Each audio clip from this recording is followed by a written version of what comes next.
Ladies and gentlemen of YouTube and X, welcome. We are bouncing over to the Facebook Live platform as well so that you can join us on this special edition of Social Authority, the Blues Breakdown. We are live on Facebook as well. Ladies and gentlemen, we've got Pat Immig in the building. We've got Zach Jalbert in the building. And your boy Pat Hilton. It is the Social Authority Show, Tactical Tuesday. We are going to be breaking down some St. Louis Blues info. There's Zach. Zach, the webmaster. And we're going to be breaking down some St. Louis Blues stuff, some sports stuff, some marketing stuff. And I think the boys look good out there, Pat. We've discussed this at length. They've lost by essentially 1 goal, 2 in a row, to pretty much the best team in the entire tournament, according to the President's Trophy. World? What do you have to say about it? That's right. Well, they played better in game 2. They didn't have defensive turnovers as much.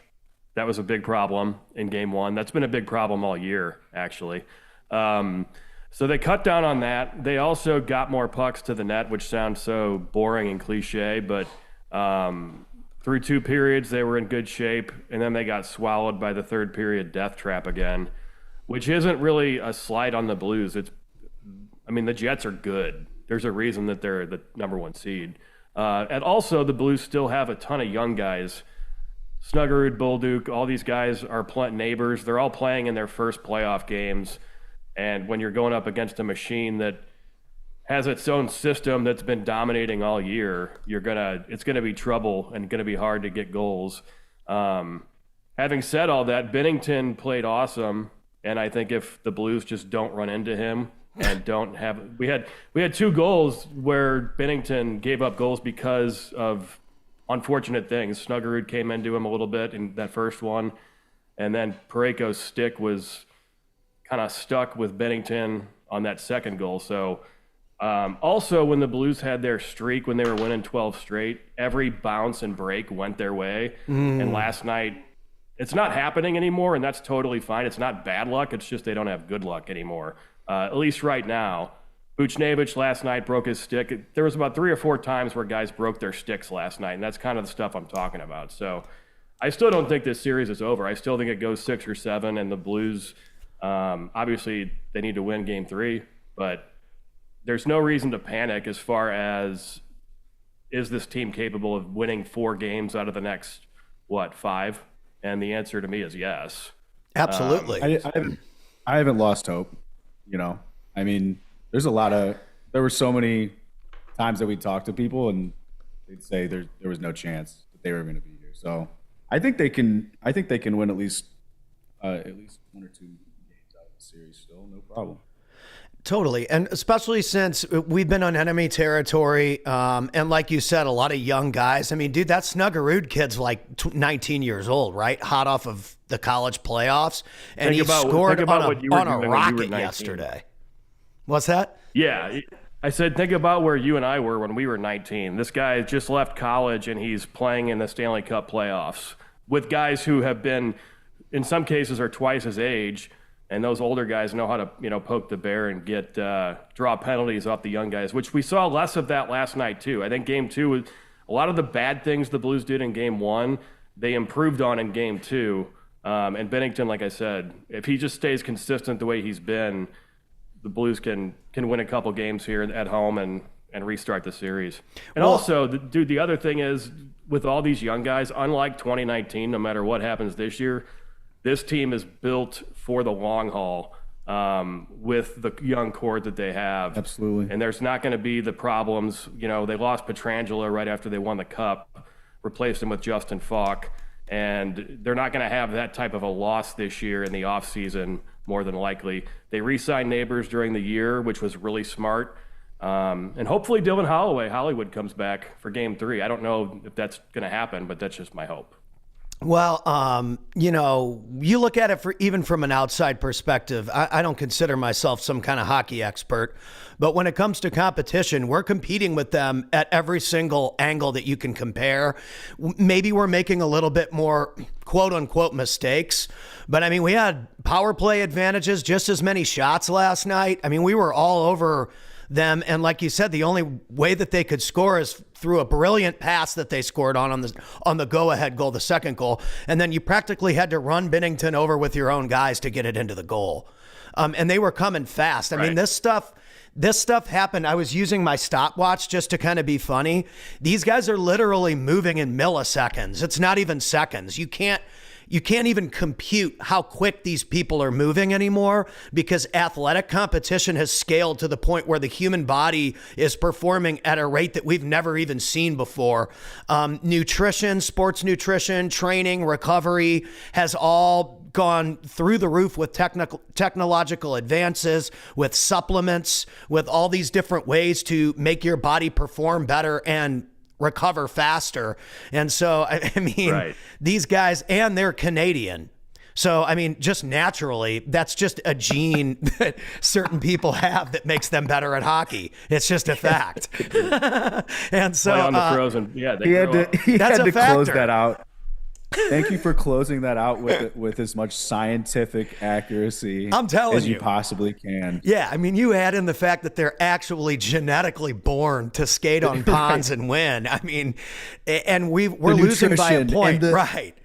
It's so true, though. But like, it's also in the back in the day, we had like chocolate flavored protein, strawberry, and vanilla. That's it. Now they have like peanut butter cups and shit that they're drinking. Did you walk the Stairmaster today? Absolutely. We got the 10,000 steps in. I'm fired up. That's awesome. Oh yeah. That's crazy. Oh yeah. That's so crazy. It's great. And so I think that your legs barking at you. Yeah, they're barking. They're barking. They're barking like the Blues fans in the comments last night. What's with the angry Blues fans? Can we talk about that too? Well, I mean, I think people who follow their emotion. If you go to a Facebook page to leave comments after a loss, the odds are you're probably angry and overly emotional. So, I think that it's par for the course. You're going to have that. You're always going to have the people who are crying the most are always the loudest. I think most people understand. I mean, like I said, the Blues are playing with house money right now. So to say that the word's choking, that's just totally absurd to say that they're choking when they're the number 8 seed. And they won, they lost 4 games after the Four Nations break. Yeah, I don't. It was impossible that they even made it to the playoffs. They had to go on an unbelievable run, and they did. Right, and I don't want to hear it at all unless it's about the Cardinals. I don't want people to complain one lick. And even if you complain about the Cardinals, that's even played out right now. But the Blues, this team has done everything they can, and they got. I mean, and they look great out there. Yeah, they lost by a point. These games are fun to watch. People just don't even know what they have sometimes. This has been a really fun series already. It's not even just the Blues though. The NHL playoffs is the greatest event in sports. Yeah, and other than weekly college football, and the NHL playoffs to me are the most exciting sports going. And you were talking, Pat, about the advances in technology and how athletes are faster now. All of that's true. And I think and I've actually been thinking about this for a couple weeks, out of all the sports of the major 4 between hockey, football, basketball, baseball, out of all of with the evolution of athletes and technology and fitness and the game itself, hockey has actually done the best at evolving. The NFL has done a lot to just let refs control games, and it's all about the quarterback. You can't play defense. Baseball, I mean, we don't have time for me to get into that, and they've just completely lost their way. We'll put a pitch clock on it. That's right. Put a pitch clock on it. That's right.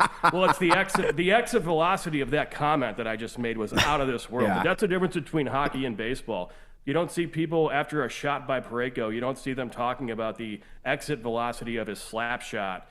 Instead, they just keep broadcasting the game, whereas in baseball, Pat, before you said that take, I'm actually surprised you didn't go practice it in the mirror, and I didn't tell you. Just to talk about exit velocity. Yeah, I have to make sure that you mentioned it. You practice it 20 times before you just tell the truth. The crazy thing is that Gary Bettman, though, is the commissioner of the NHL, is the best commissioner out of the 4. You don't know who he is. 20 years ago, that would have been crazy to say. No, because the average person, I don't even hear hockey fans talk about the commissioner. He doesn't. He still got booed when Ovechkin Of course he did. Of You love course to he boo did. the But I haven't. commissioner. He's the authority. He's not. Making.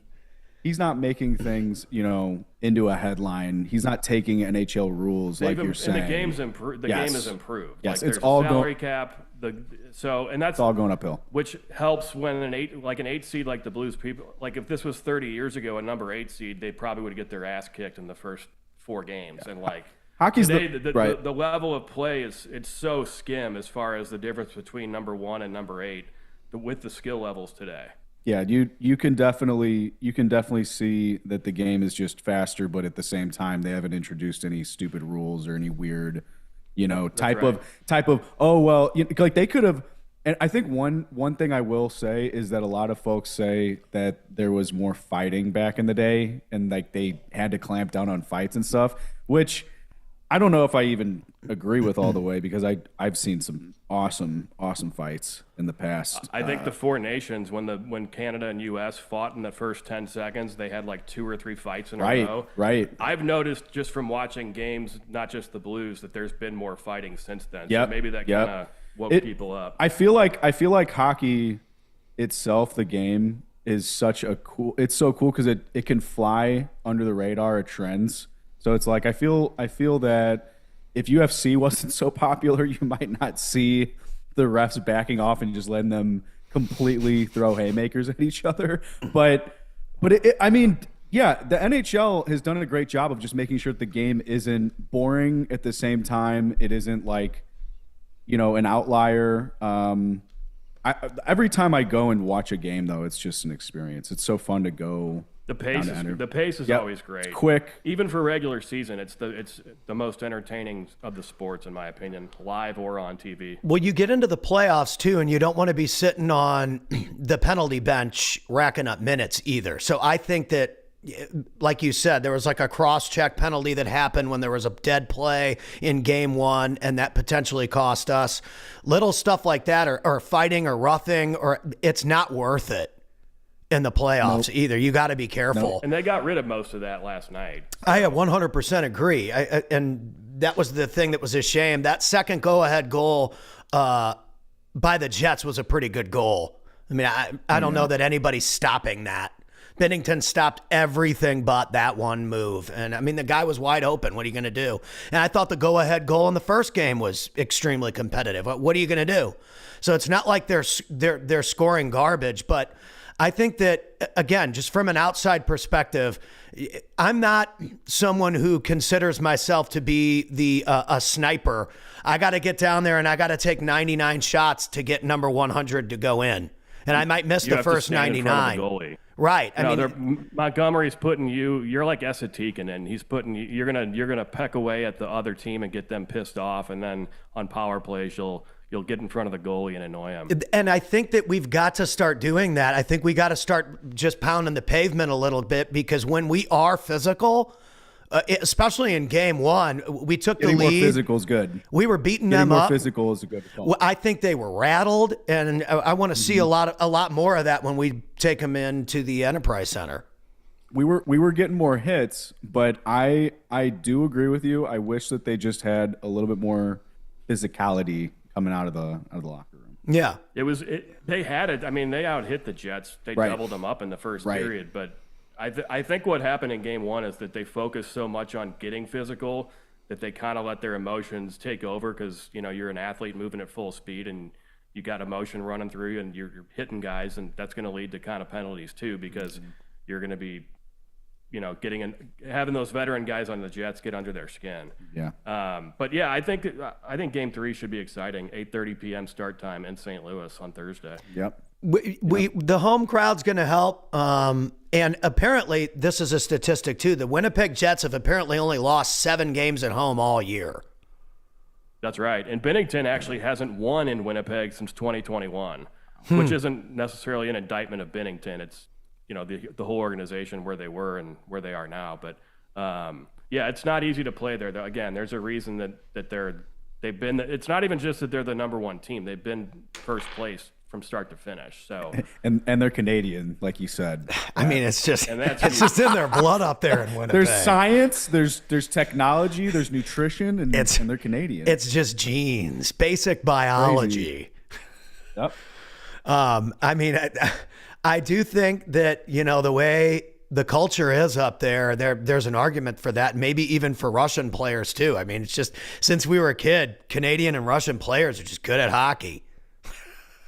That's why the Tkachuk family is the first family of American hockey right now, as far as just the modern game. They got two great American kids playing. It's fun to watch, and I think that the St. Louis culture and the St. Louis community has always rallied behind the Blues, and that's part of the fun. I remember back in the day when I first started making those like funny rally songs, it was usually for the Cardinals because, I mean, they've won so many titles. When I started doing them for the Blues, they actually tried to win then. That is correct. And and when I started making them for the Blues, it was even funnier because, like you said, even in this series, a lot of the fans are acting like, well, they don't have a chance. Let's just build for next year. And it's like, well, they do have a chance or they wouldn't be here, number one. And number two, just to get into the playoffs, they had, like you said, they had to win 12 straight games. And that was a franchise record, correct? Yeah, that's right. Yeah, so it's like they set a record that no other Blues team has ever done. And so it just, I don't know, just from an outside look as someone who's watching these guys work really hard, it just irks me to see, fans jump in and say they suck or they're pathetic or this guy or Parayko just stands there or whatever. Maybe Parayko missed a couple cues or he wasn't aggressive enough in certain plays or whatever. But like, if you were so great, you'd be out there. Okay, so just a quick reminder for you guys out there. If I could skate all. The peanut gallery always talks the loudest. It's so true. Or you get on the mic and you say, I can't skate worth a damn, and one-on-one Parayko would school my ass anyway. So that's the way I look at it. So more props to him. All it comes down to is if they're able to rally, those same people are going to say, well, see you guys, I had it in you. So I get it both ways.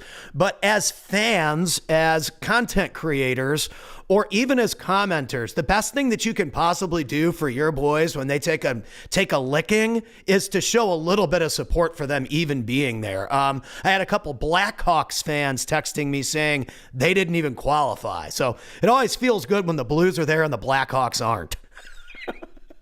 Yeah, the Blackhawks have a couple more years to go, I think. So they might turn it around. So you love to see that. Going into Game 3, what do you see? What do you see them shifting? Is it the same lines? Is it the same matchups? Do they need to do anything different, or are they on the right track? They just need to get ahead and turn up the juice.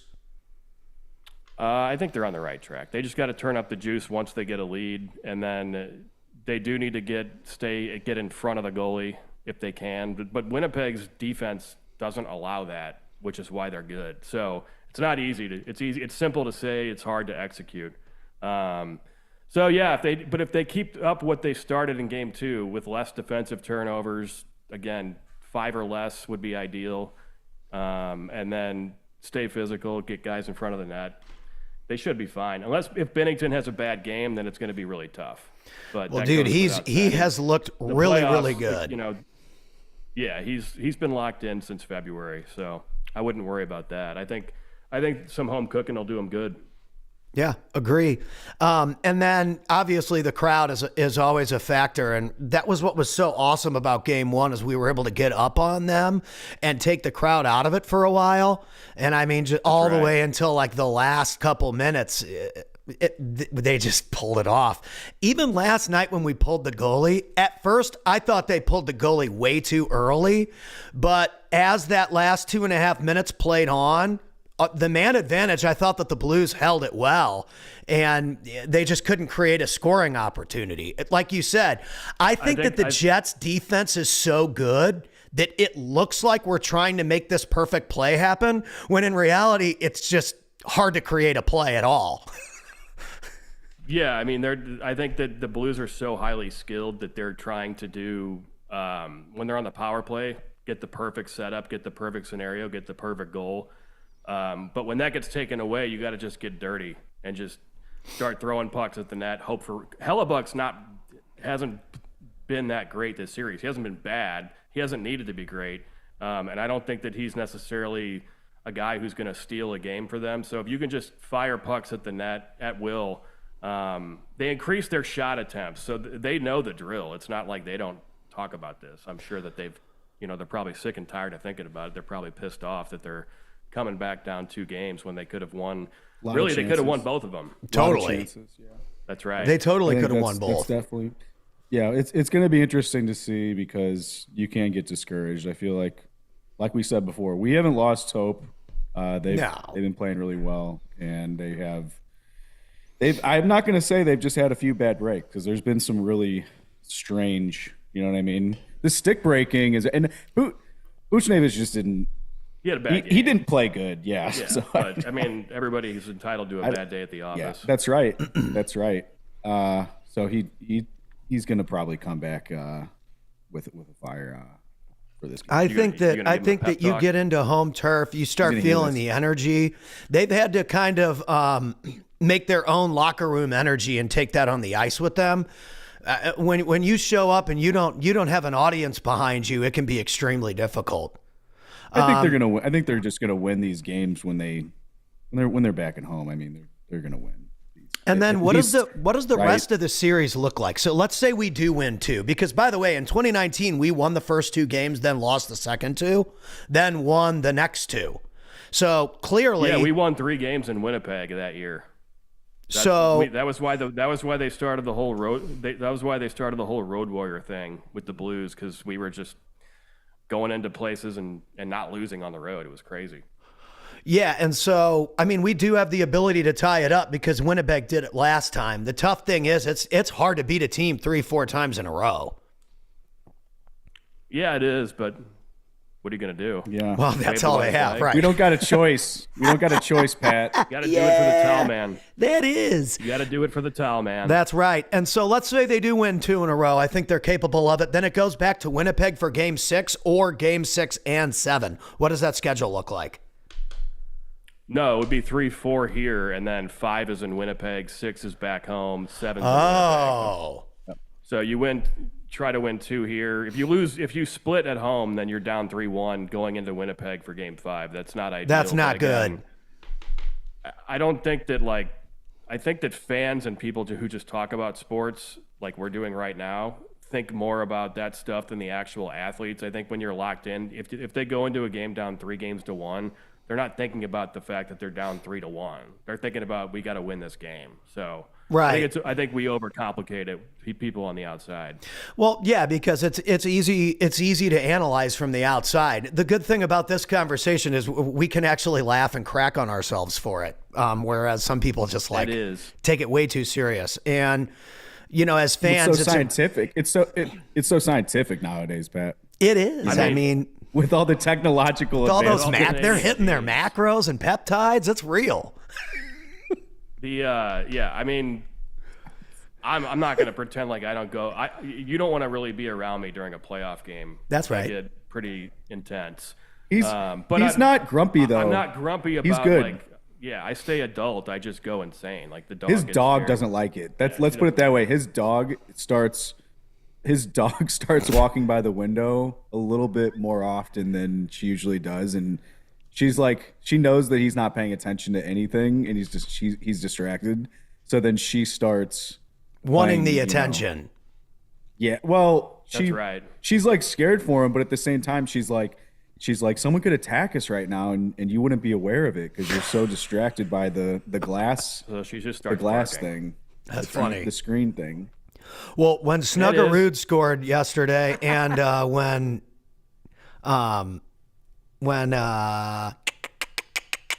first goal we scored in the series, Robert Thomas scored the first, and then Rob Thomas. Whenever he scored, Santana had a hell of a song, didn't they? They sure as hell did. It's like if that doesn't come up though, that Santana Smooth. and him wrote. Yeah, they were just like, that's what it was. Smooth. They were just like, hey, let's make sure that everyone hears this song on the radio for like 2 years straight in the 90s. And thank you, Rob Thomas. And now he plays for the Blues. It's great. It's great. Doing real well.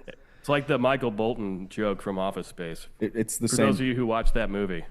Michael He used Bolton? to sing for Matchbox 20. Now he plays for the Blues. I love that scene when they talk about the songs that they love by Michael Bolton. I don't remember that. It's been a while since I've seen the movie, but It's the greatest classic. No, it's just if you just want to see the best scene from Office Space, you just see that one. You just see when I would argue that it's the baseball bat to the printer in the computer. That's iconic. That one is a classic. iconic. That is a classic scene, no doubt. What's your favorite '90s movie, Pat Hilton? Favorite 90s movie? I don't know. Might be Back to the Future, unless that was late 80s. I mean, Back to Chris the Future Roth 3 was says, my kids 1991. know to leave me alone during the playoff games. That's right. I believe that's your cousin, Chris. That's correct. Yeah, his son plays hockey too. Well, So his son has clearly yeah. been informed to stay the hell out of the room when his dad's watching the game. Yeah, it's an intense labor of love as a fan. It's It is. absolutely crazy to be a sports fan, and then that's why it's fun though, because you kind of suspend your disbelief and you're like, you go all in on a team, and then you live and die with them for 2 to 3 hours, and then you wake up the next day and Do it all you're again. still living in the same world. It's kind of like just being a family in St. Louis. It's really more a rite of passage. That's right. That's what he was saying. Yeah, when the Blues are on, every child knows that their parents don't exist. At least one Right. of them. Or they're in a very psychotic mental state and to just stay away. That's a completely healthy thing for our country to be wrapped up in. That's probably the most. What do you have any science behind that, Pat? Pat Hilton? I think that a competitive psychologically, nature, that has yeah. to be great. I think that, I mean, being an Just internet disconnect from reality. Considering that I got my psychology degree from ChatGPT, I'm clearly extremely, grounded when it comes to these theories. And so, when you look at the insane facts, answer you could have given. When the you literal look- word for word, most insane answer. To when that you look question at that you could have facts given. and you look at competitive spirit, I mean, who doesn't want to be around somebody that's willing to cheer in a competitive fashion for the person they want to win? And by the way, when did being competitive and being a man and wanting to win become this bad thing? Over the last 15, 20 years, I look all blotchy. Do I look blotchy to you, Pat Hilton? Is my stream, No, my I think broadband that internet? I think that the stream looks clean. Okay. I think it looks on our fine. TV. It's always going to look worse on your monitor system than it does to the audience, but on Facebook it I looks just wanna pretty make clean. Sure we don't look like. That's good. Okay. You Just wanna guys make sure actually people look don't like think- we look like we know what we're talking about and what we're doing. I mean, almost like a Canadian hockey player. That is. We are, and there's right. not and I actually do have some French Canadian in my blood. My Attaboy. grandfather is, he was from, he's a Canadian. As they would call him. A Canadian. He's a what? A Canadian. Is he a Nordique? Is he a Canadian. Quebec Nordique? He was. No, rest in peace to my grandfather. But yeah, he's French Canadian. You love to see it.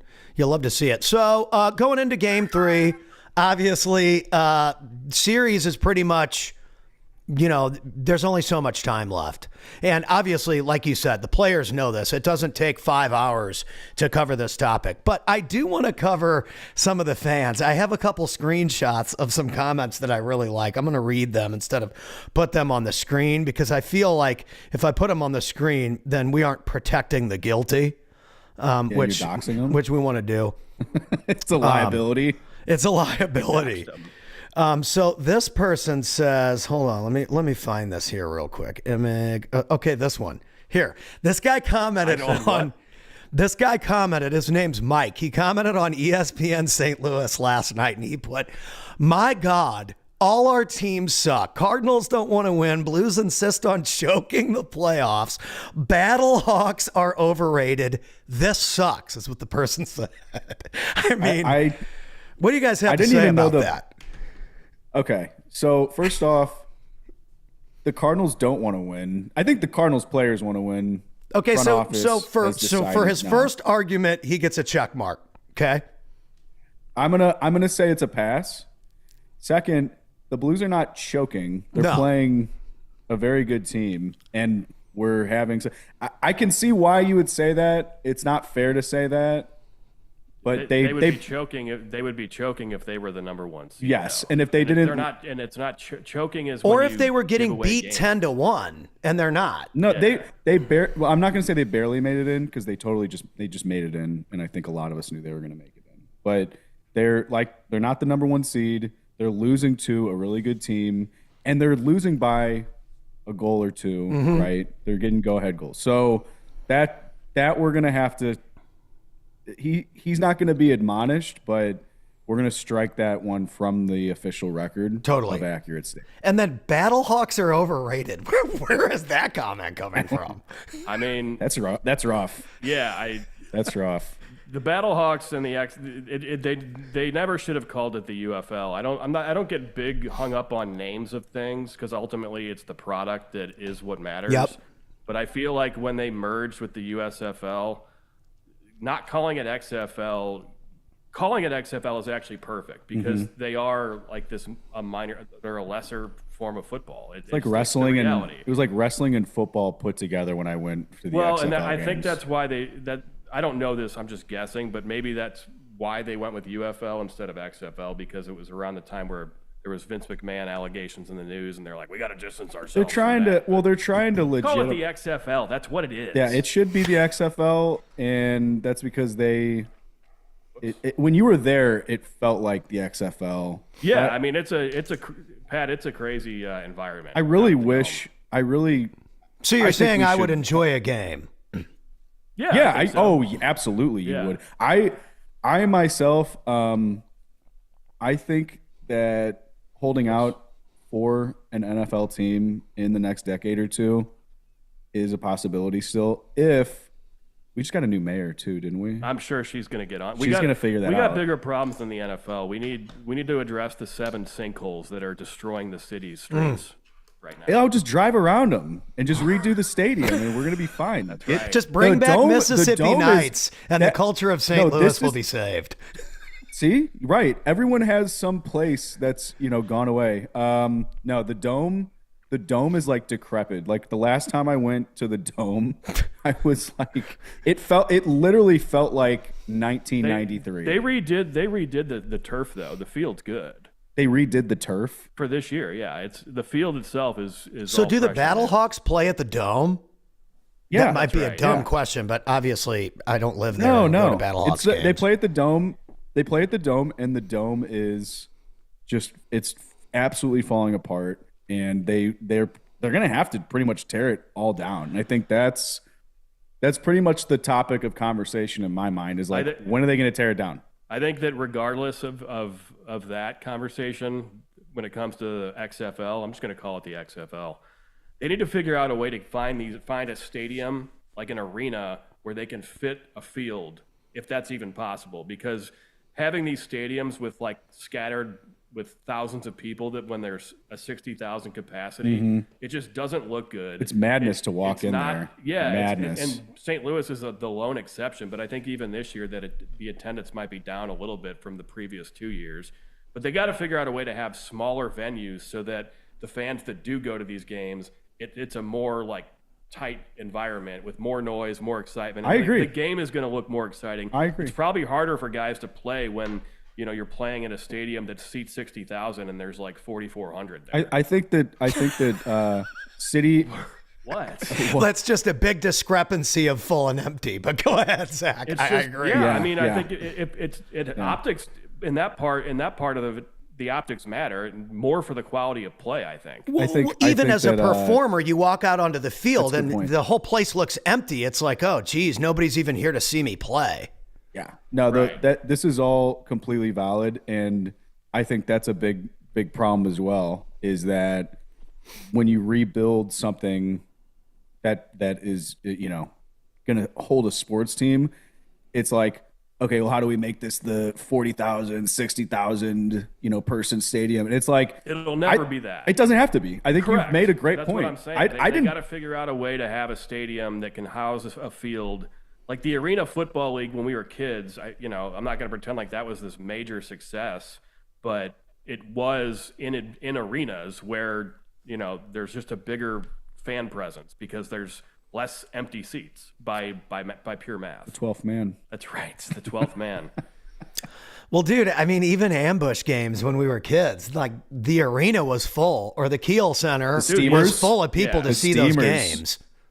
The Steamers, the Storm, the ambush. That stuff was fun. But like you said, that is a good observation. When you put the field inside of an arena like that you can pack out, like, dude, those games were fun to go to and attend. Right. Yeah, and I mean, I would say I haven't been to a game this year. I think I went to one last year and two years ago, and they were a great time every time. So it's compared to the other sports, it's also very affordable for dad to take the kids to the game for the day. Yeah, I think that's kind of our whole thing in this city as well. Is we're more we want to believe that we're more in tune, and it's more local, and it's not dangerous as Chicago, but it kind of is everything that Chicago is as well. It's not. It's a factor. You're being honest. Oh, I got one. So Pat was watching. So Pat's doing his show, his sports show, which as he should. Great prelude to, and Hilton. He was watching the Bernie Federko's. They were retiring his jersey. There's a YouTube video, and they start playing commercials. And McDonald's had a toasted ravioli ad in 1993. We need to just 1991. We need to just make a reaction video to that. Just get everyone's reactions. McDonald's selling toasted ravioli in 1991 on Blues Primetime. Wow. Who knew? I got to pull that up for the next one. I'll new. download that file for our next stream together so that I have it. It's the first 30 seconds. It's just Ken Wilson narrating all the sponsors. It's like, wow, this is how simple sports used to be. It's amazing. It literally just the logos in front. And brought to you by Hardee's. All kinds of good stuff. They close. They open like. Yeah, they name nothing sequences. specific. That's good. Hilton TV used to be so crazy. So they dim the lights, right? And it's not like they have low light cameras there. So when they turn the lights off, it's just a black screen. Yeah, and then they just put the logos over it, and they're like, "We're here." I'm looking at this, and I go, they're genius. They never even had to fade to black. They literally just Bruce Affleck's down on the ice, trying to avoid the skaters as they come by, always giving a report, right? Literally on the ice. It's great. If you just search Bernie Federko jersey retirement, you should be able to find it. I actually wanted to watch the game. I wish the whole game was on. It was the Blues and the Blackhawks. Yeah, that's funny. And then the next night they went to Chicago and they all beat the crap out of each other in the St. Patrick's Day Massacre. Oh yeah, when the benches cleared, that was Cujo versus Eddie Belfour, right? Well, no, you're thinking of Shovel Day from the Red Wings. Oh yeah, I am thinking of Shovel Day from the Red Wings. That was awesome. That's right. That was awesome. Pat Hilton, did you watch Wrestlemania? I watched a little bit of it, but just was like the Blues game just burned my soul out. You know what I mean? And so Sunday, I didn't watch much of it, to answer the question. Mm-hmm. Okay. But it looked like the end. I thought that Cena was going to win. In you. I thought that Cena was going to win, and the way that they did it, was it intentionally like that bad? Like, did they just do that to make everybody pissed? I guessed it. I'm guessing that. Yeah, they do this thing now where they actually carry details over from week to week. So for the hardcore fans that complain about everything, also, of course, they're able to actually say this is what I think is going to happen. So John Cena told the fans he was going to ruin wrestling because he's still mad at the fans. So that's his way of ruining wrestling, is making sure that at the end of the match where he wins the belt, it's all because of Travis Scott, which is completely ridiculous. But yeah, and where does he fit? Where does Travis Scott fit in? Popularity, and he's a big wrestling fan. And he's a big fan. He's a big wrestling fan. He came out with the. I mean, his shoes are cool, but he named one of the shoes Cactus Jack, and so he's nice. Clearly a wrestling. He's fan. into it. I get it. Right. I mean, they got to market themselves. That man has a family. Hey, they got to market themselves. We have to We have to do a getaway trip here in a little while. Do it. Well, for the Blues fans out there that are hoping for a rally, so are we. We are with you. And it's definitely possible. Like we just discussed in 2019, the Jets came back and tied the series at 2-2. And it was, every man for themselves. The odds were way against us in that series too, and we were able to pull it off. So I think that we can do it. I think that take them back home and we beat them up a little bit. And then, we're going to have to beat them in I'd love to see us just beat them in Winnipeg and just take this thing over. So if they can eliminate some of the confusion and stay up to speed with these guys and just put the puck in the net, they can win. Obviously, any idiot can come up with that observation, but it doesn't make it false. That's right. And also, I will say, even if the Blues do come back and win this series, it's still going to be a tough road, not because I don't think they're equipped to do it, but, the Western Conference for the last 5 years in the NHL, and even in 19 when the Blues went through it, is just stacked. Colorado is scary. They just got back a guy who hasn't played since 2022. He's recovered from a massive surgery, and they could win it all. The Kings are dangerous. And Vegas is always going to be a legit contender. So the Blues have a lot of work to go if they want, but they got to start with Winnipeg first. But either way, I'm just excited they're back in, and me too for the future. Me too. It's awesome. Future. It's awesome. Well, the Dallas Stars won the other night against the Avalanche, so it is 1-1.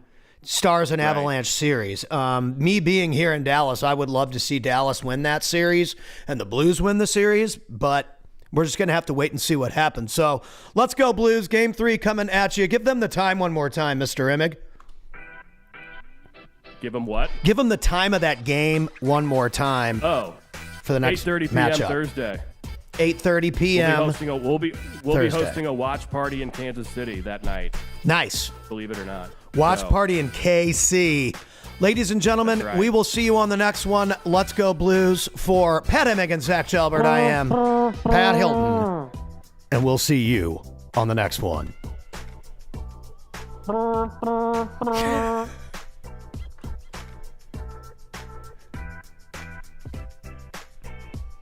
You're so authoritative. Mr. Authority. That's right. Are we off or are we It's still going right now, but we can talk over the final picture because that's what broadcasters do. That's yeah, right. They do. There's a little bit of a delay on Facebook, but once there it is. Now we're clear. So I'll see you guys on the next one. I'll shoot you a text. Later. See ya.